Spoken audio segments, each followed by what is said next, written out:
Hello and welcome to Afflictions Sugarcoated, a podcast where we sugarcoat some of the world's so-called afflictions and rate its plausibility out of a scale of 1 to 5.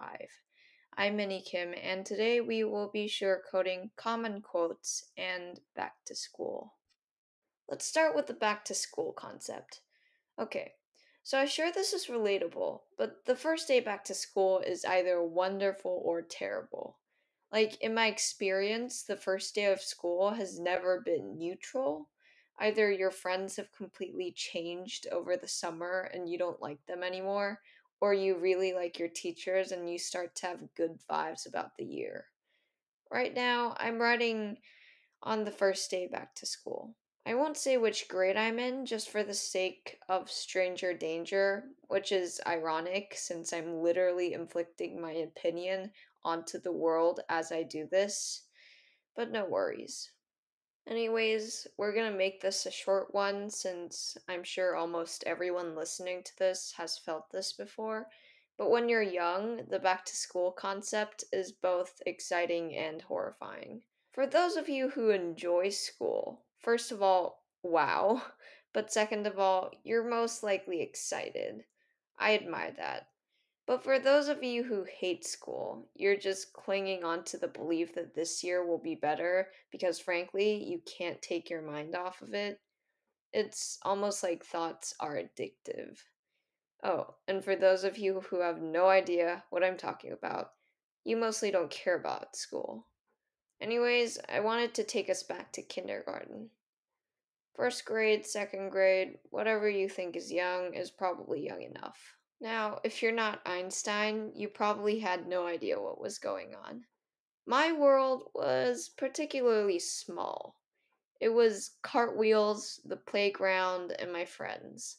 That was all.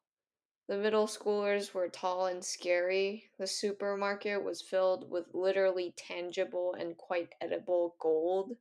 Life was good. Not that it ever wasn't, but life was particularly good.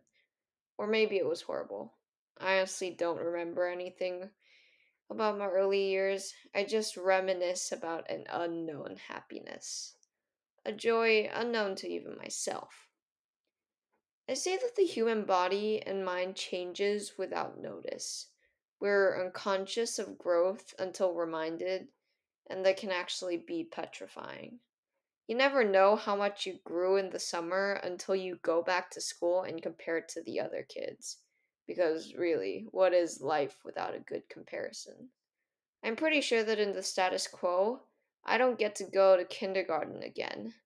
I don't get to retrieve my small world. But then again, I'm not sure I would like to indulge myself in an innocence so immaculate.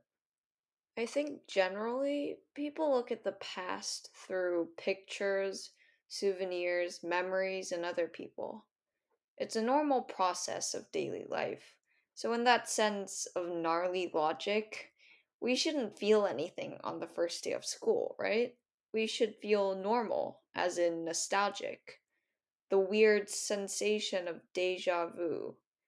When I say indulge myself in an innocence so immaculate, I mean my tiny brain when I was young. Our brain grows like our body. It's just that it's not entirely conspicuous. I think I like it that way. Not knowing the size of my brain in my prior years and not forging back the memories of my immaculate innocence, it's safer that way. So maybe back to school isn't that bad after all. Maybe working after a holiday isn't that bad. It's just normal after all. Let's just establish that this podcast is just fooling myself of afflictions. Normally, after a long day of work and school, I'd give this sugarcoating a 2.5 or a 3. But I'm feeling generous today. Maybe nostalgia really has gotten the better of me. I give the sugarcoating of back to school a 3.5. Now on to common quotes.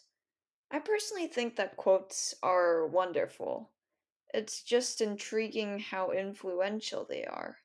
For example, movie quotes. Like, do the writers know how influential their words are going to be when they write it? Do the actors know? In fact, quotes are so common that there are so many of them with overlapping meanings, but have different choices of words. Largely speaking, I think there are three categories of quotes: A, life; B, love; and C, hatred. It's the same with modern day songs as well. In any way possible, quotes inspire.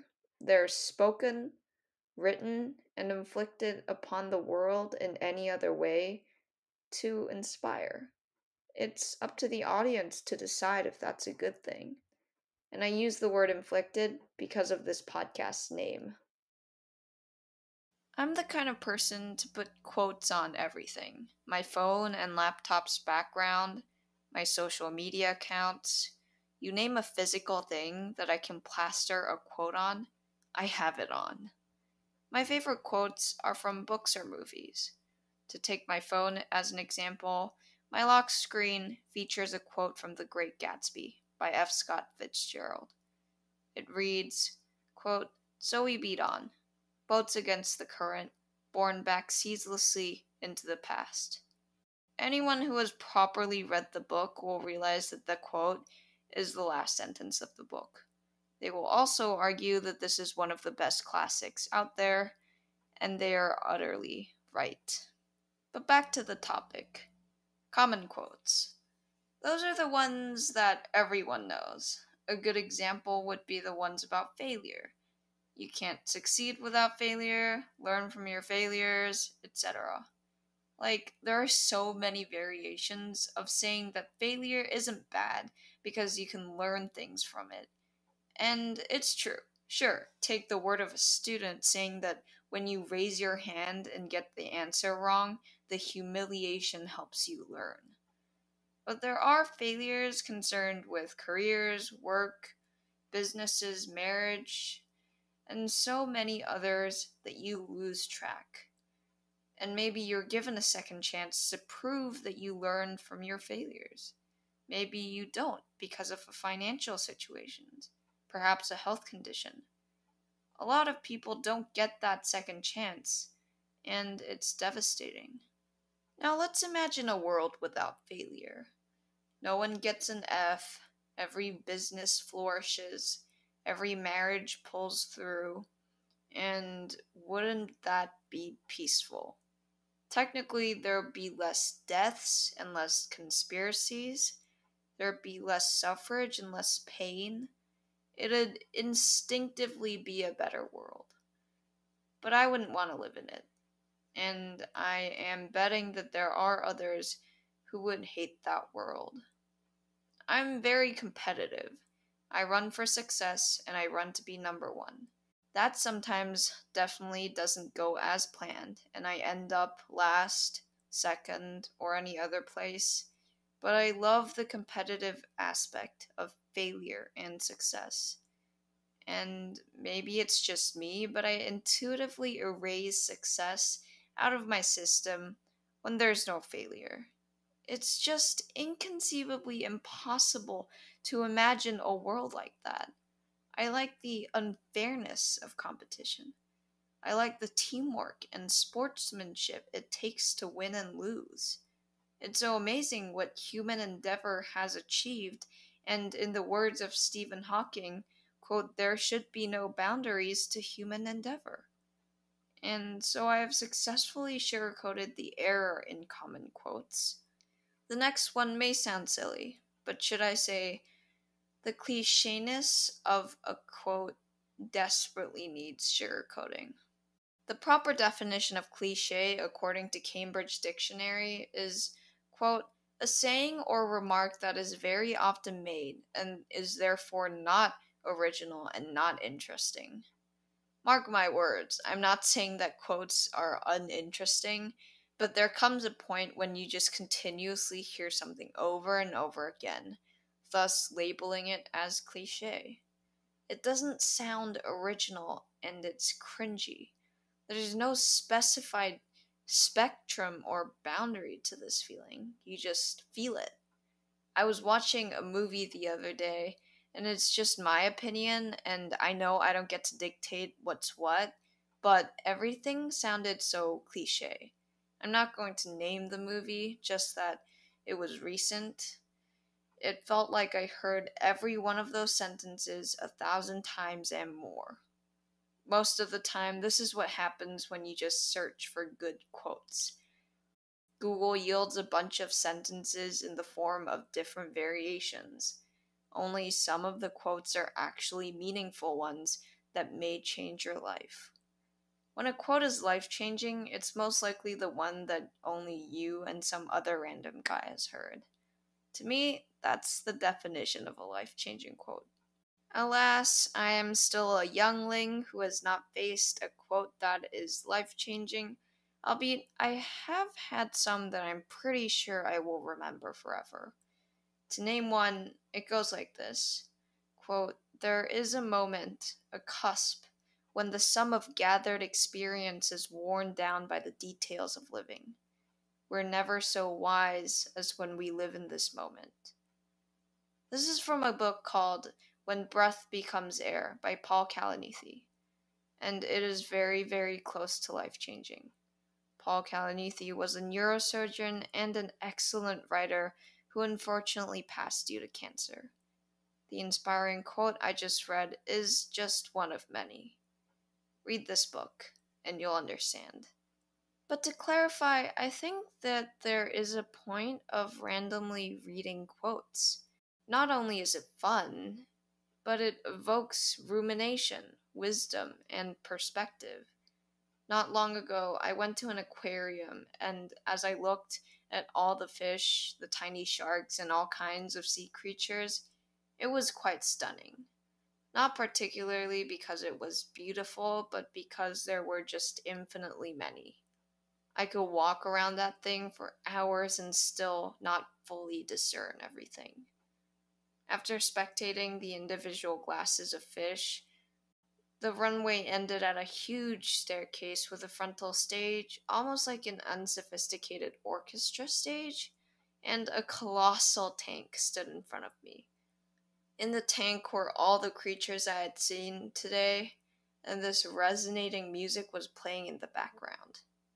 It was quite dark, but the reflection of light from the tank made this luminous and blue shadow that covered almost half of the frontal stage. It was beautiful. And that day, I understood the quote, "The whole is greater than the sum of its parts." This was what it meant. As you're reading books, watching movies, and scrolling through cliche quotes for a truly unknown reason, you'll realize that there's just too much wisdom for one brain. To quote Kalanithi, human knowledge is never contained in one person. There are too many quotes that are actually life-changing. You want to pick a favorite quote, but there's just too many that you think is genius. As an avid reader, that has certainly happened for me. It is just all too overwhelming. I don't know about everyone, but I just want to sink in a corner and read quotes. I want to think to myself, and I want to acknowledge that quotes being cliche isn't really that it's cliche. It's just me feeling nostalgic. If this is the actual feeling of nostalgia, I doubt it. But there is something about quotes that makes life a little more explained and ambiguous at the same time. I would like to hold on to that feeling for a while. I would like to sit there and reminisce about something that I don't even remember, and I know my whole cliche speech sounds absurd and impossible, but let us appreciate human knowledge and endeavor, because it is what makes quotes that we call common. It is what made the three categories of quotes. It is what makes the opportunity to speak into people's lives. And if that isn't cliche, I don't know what is. I give the sugarcoating of common quotes a 4. This podcast was written and produced by me, Minnie Kim, and on that note, I would like to truly thank everyone for listening to this podcast. If you have comments or reviews, please feel free to write any and all thoughts on your podcast reviews. If you have any questions or would like to suggest an affliction for me to sugarcoat, please email me via afflictionsugarcoated@gmail.com. I'm still a learner, so although the email may be impossible to spell, please give it a try for the sake of better and improved episodes. To end the podcast, I'll leave you with a question to think about for the day. What exactly is the feeling of nostalgia? We all know the definition, but what is that queer feeling that overtakes the body? Alright, hope you have fun. Stay safe, everyone.